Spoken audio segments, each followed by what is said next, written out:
बलि प्रथा को शुरू करिए। के बाल उतरवावे देख कैंची ना लग जइया, और एक बकरी का बच्चा लेके उसका गला कटैया, रे बड़ी सी दुनिया गुरु बिन कैसे से। नमस्कार दर्शकों, सत्य पुरुष चैनल में आपका स्वागत है। दर्शकों, आज हम जानेंगे कि पशु बलि क्या है और सनातन धर्म में इसका क्या उल्लेख है या नहीं। दर्शकों, आधुनिकता के इस दौर में जहां साइंस न केवल पृथ्वी के बल्कि ब्रह्मांड के विषय में भी चिंतन करता है, वहीं आज कुछ संप्रदाय बलि प्रथा अर्थात बेजुबान जानवरों की हत्या करता है और शैव संप्रदाय बलि प्रथा का पुरजोर समर्थन करता है। कामाख्या और तरकुल्ला देवी मंदिरों में बलि प्रथा की अत्यधिक मान्यता है। कामाख्या मंदिर में तो गेट भी बलि प्रथा देने के बाद खुलता है। जरूरी है यहाँ में, अगर नित्य बलि में जो नित्य डेली पूजा होता है ना, बलि छरेगा ही माता जी का।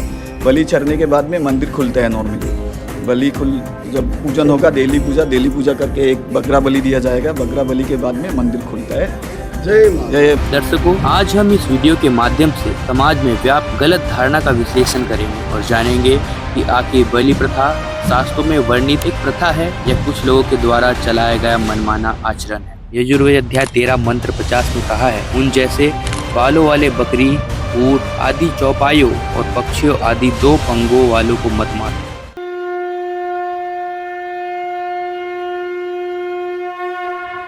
पशु बलि की यह प्रथा कब और कैसे प्रारंभ हुई कहना कठिन है। कुछ लोग तर्क देते हैं कि वैदिक काल में यज्ञ में पशुओं की बलि दी जाती है, लेकिन तर्क देने वाले लोग वैदिक शब्दों का गलत अर्थ निकालने वाले हैं। वेदों में 5 प्रकार के यज्ञों ब्रह्मा यज्ञ, देव यज्ञ, पितृ यज्ञ, वैश्वदेव यज्ञ और अतिथि यज्ञ का वर्णन मिलता है। सामवेद अध्याय 2 मंत्र 7 में लिखा है, देवो हम हिंसा नहीं करते, नहीं ऐसा अनुष्ठान करते हैं, वेद मंत्र के आदेश अनुसार आचरण करते हैं। वेदों में ऐसे सैकड़ों मंत्र ऋचाए हैं जिससे सिद्ध किया जा सकता है कि हिंदू धर्म में बलि प्रथा निषेध है और यह प्रथा हिंदू धर्म का हिस्सा नहीं है।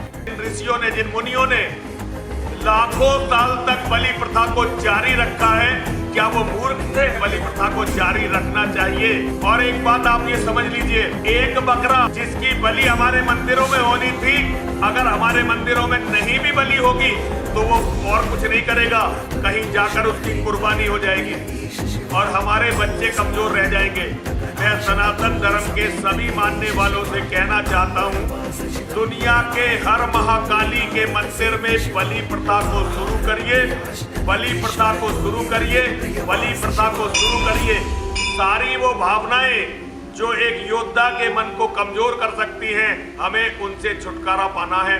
सभी बोलेंगे, बोलिए हर हर महादेव। जो बलि प्रथा का समर्थन करता है वह धर्म विरुद्ध असुर और दानवी आचरण करता है। दर्शकों, उस धर्म के ठेकेदार बनने वाले धर्मगुरु जीव हिंसा का खुलकर समर्थन करते हैं। दर्शकों, बलि प्रथा एक गलत परंपरा चली हुई है, जिसको दूर करना अति आवश्यक है। इस विषय में संत रामपाल जी महाराज के विचार सुनिए। अरे बड़ी सी दुनिया गुरु बिन कैसे सरिया, पूरे संत के बिना कुकर बात बने।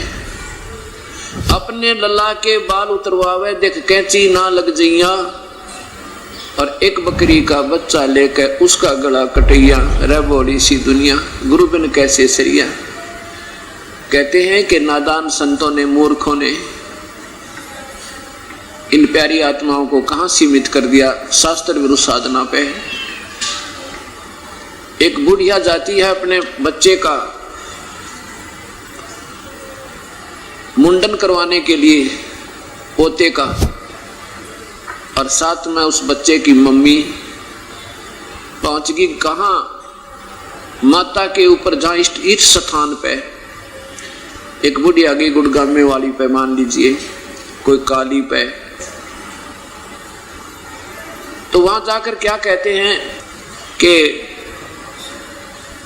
ए नाई के, यानी वह नाई होता है बाल उतारने वाला, वो इतनी भीड़ होती है, उसको इतना समय नहीं होता कि सारे बाल काट दे। शीघ्रता से क्या करे, भाई जल्दी कर दे, मैं जल्दी जाना है।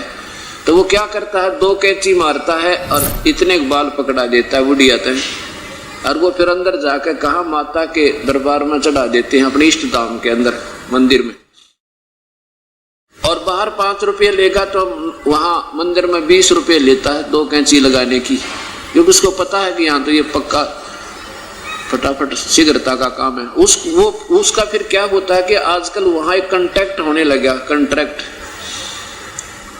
बेस पर छूटता है ये कि एक ठेकेदार होता है, वो ले लेता है, जैसे 2 लाख रुपए में एक माता का जो समागम होगा 2 लाख रुपए सर उस कमेटी को दे देंगे, जिस दोस्त का प्रबंधक कमेटी है, बाकी व्यवस्था हम करेंगे, ज्यादा आवेगा तो हमारा और कम आवेगा तो हमारा।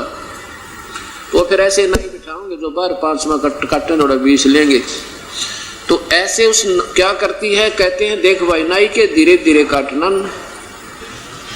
नाई धीरे धीरे काटना, मेरे पोते के बाल कदे कैंची ना लग जाए, इसका अभी कच्चा सिर है, नाजुक नाजुक सा, और फिर साथ में प्यार करती है, देख रहे छज छज करना मेरे बेटे पोते के।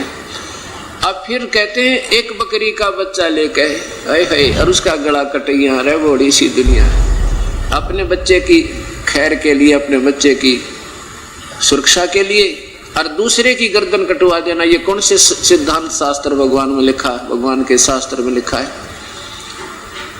ये कभी सुख नहीं, महादुख का कारण बनेगा। और इसका निमित्त वो मूर्ख लोग संत हैं जिन्हें आप ज्ञान नहीं, तुम कहां इस नरक में धकेल रहे हो बोली आत्माओं को। परमात्मा कहे कुछ सोचो दिमाग से, अपने बच्चे ने तो इतना प्यार करे और दूसरे के बच्चे का गला कटवावे, जैसा दर्द आपना हो ऐसा जान बनाने।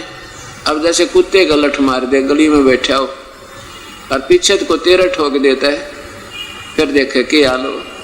कहते हैं जैसा दर्द उसका हो वैसा अपना समझ भाई, फिर इच्छा नहीं होगी बिल्कुल बुरे कर्म करने की। हम ये सोच लेते हम जो कर रहे हैं ठीक है, अपने ऊपर कोई आपत्ति नहीं होगी। यही अनजानपना हटाने के लिए सत्संग और इन सदग्रंथों के पठन पाठन की और सत्संग श्रवण की संतों ने बहुत ही जो ना जोर देकर समर्थन किया है इसकी। हमें यह सत्संग सुनने के लिए बात बताई, वचन कहे, तो हमने इनको अनुसरण करना चाहिए। अब वो क्या करता है, जो बाल ले रहा है, बाल मंदिर में बाल चढ़ा दिए, पुजारी उसको क्या करता है, बोरी में डालता रहता है, उठा उठा कर सारे बालों को जो बच्चों के उतरवाए हैं, और श्याम ने कितना कुरडिया यानी कितना या तो गंदे नाले में ठोकेगा उसने, या कितना बाहर जंगल में डाला होगा। अब देखो, अब हम तो प्रसन्न हो गए कि हमने बाल उतार दिए, चढ़ा दिए देवी के। अब देवी उन बालों का क्या करेगी और के वो पुजारी करेगा, कौन से बैंक में जमा वो करान के ना कितना डिपॉजिट करा दे, या कि और काम आन के ना मतलब कितना गली में ठोके। तो परमात्मा कहते हैं इन नादान साधनाओं को त्याग कर अपने बच्चों के यही बाल उतार के कितना फेंक दो, ये तो काटने जब काटने योग्य हो जा जब काट दे और कहीं डाल दो।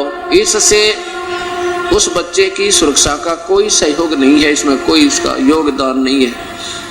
ये उन नादान संतों की बनाई हुई अटकड़े, अपना स्वार्थ के एक बाल उतारने के बहाने जरूर जाएंगे तो 10-20 चढ़ा के भी आओगे, खाली तो को नहीं। उनको डरा दिया, देखो एक ने बाल ना उतरवाए थे, उसका बेटा मर गया, फिर वो दूनी घी बन जा, ज्यादा दुखी हो जा आत्मा। सचमुच भाई कहीं एक थोड़ी सी बात के कारण